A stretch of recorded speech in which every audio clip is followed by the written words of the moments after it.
Театр оперы и балета Якутии готовится представить зрителю новый спектакль «Юка и Анаке» по мотивам поэмы Николая Курилова «Черная морожка», отражающая мировоззрение и философию якагирского народа, истории любви, северных Ромео и Джульетты, первая оперная постановка кинорежиссера Костаса Марсана и композитора Сергея Михеева.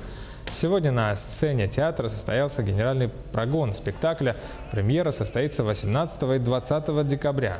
Учитывая интерес, который вызывает в последнее время арктическая культура во всем мире, как говорят создатели, постановка может стать одним из брендовых гастрольных спектаклей нашего театра. Для нас, конечно, это в первую очередь творческий эксперимент, потому что приглашение кинорежиссера в оперный жанр – это определенное новаторство для Якутска, определенное новаторство для нашего театра.